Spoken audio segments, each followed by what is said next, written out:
What's up, guys? This is Scott from What Plant Is That, Paul? And I just wanted to give a quick update on this Foxtail Agave. So this is update number 3, and as you can see, the flowers are starting to open. I'll get in there and kind of get a good look at it here. There's going to be so many of them, and they open towards the bottom first, and as you can see, they're still closed up here, but my gosh, this thing's gigantic. And all the way to the end.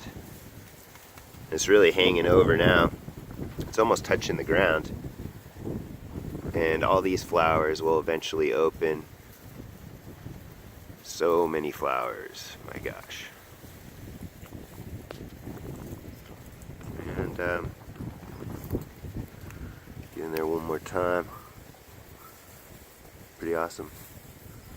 Alright, give us a like, give us a subscribe, and we'll keep those videos coming.